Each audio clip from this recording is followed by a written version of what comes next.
Welcome to the show. After the show, what happens right after the show? Cheers. Oh man. Endgame. It's happened. I know. I loved it so much. Seen it twice. Yeah, probably spoilers in case somehow you aren't coming to this from the main. If you're just on the Patreon and you're just like, ooh, new show for the show. Potential spoilers for Endgame. Yeah. Oh man. Okay. So this was interesting because I think we've said it so many times to the point where like even as we were saying it in the video, I'm like, I feel like we constantly use the same words to describe like why we liked Thanos so much. We always use the words like compelling villain. Yeah. And it's because he delivers as such like a level character to where it's like it's kind of convincing. Like it's that's what's scary about him. It's because like he's describing genocide and you're like, hey, it might work. Right. Yeah, it's like, hey, it seems like it could add up. And then you're like, no. What's happening? Yeah. But so what's interesting in Endgame is like within the first 15 minutes of the movie, you basically see them like go in and he's still steadfast Thanos. Like he snapped the stones out of existence, and at first, like this was even my reaction walking out of the theater. I was like, honestly, I have to commend him for the fact that like he still didn't want power. He still wanted to make sure that the weapon was gone. He completed this mission. End of the day.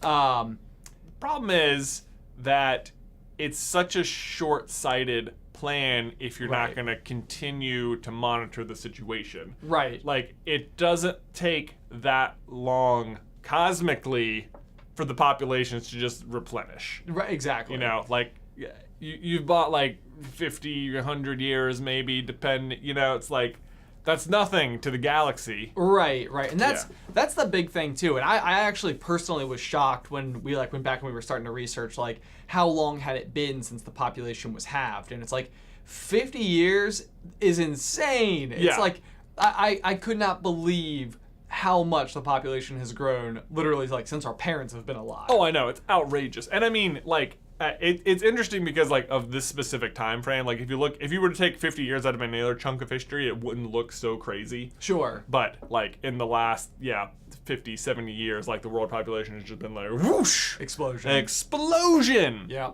But that's because the world has become like a more developed place, and just because you killed half the people doesn't stop that from being true. So if anything, it's just gonna be you're gonna have like a whoop, spike down, whoosh. Right.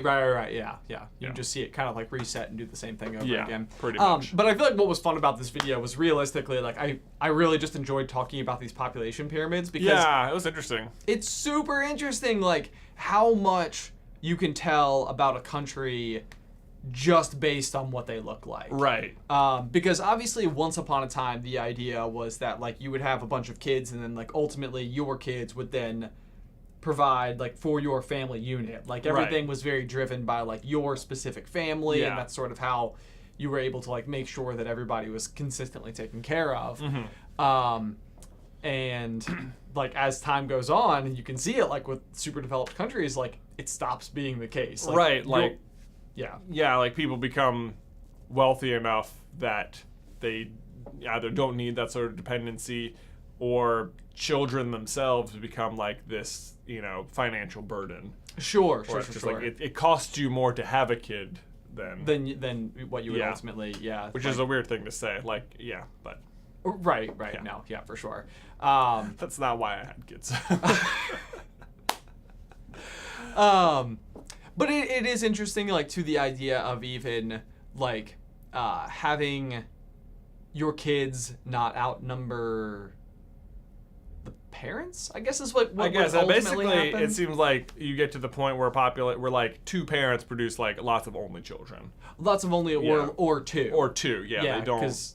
They're not like producing more than themselves. Right, on average. So that's like when the pyramid sort of goes like more like a cylinder with then like people, you know, at a certain age, like you die. Right. Yeah. But it's like it's weird because like spoilers. It's like you can keep everyone alive pretty good with just modern technology until eventually you just can't because life. Right. Yeah.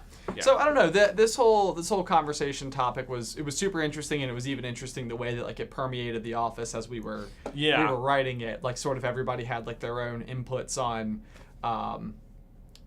just how it all works. Yeah. How it all comes together. Are you guys talking about why the numbers don't work? Because the reason it doesn't work is because he's genocide? Right. It's like, yeah, no. But genocide happened, so can they at least expect a payoff? Right. Yeah. Yeah, that was sort of like the challenge with this video for sure, was making sure at the end of the day, the ultimate point we get across is the idea that it's a problem first because of genocide. Right. In the hypothetical chamber that is a comic book movie, let's just talk about implications because that's what we were faced with. Right. So no, it was interesting. I think it was interesting to write. Mm-hmm. But it's also really cool. I hope that people enjoy it. I hope so. Yeah. Anyway, guys, thank you so much for your support on Patreon. Hopefully, some of you came over and got our new Bonjoros. Yeah. You've already met us. Hopefully. Yeah. Anyway, guys, thank you so much. Have a good one. Bye.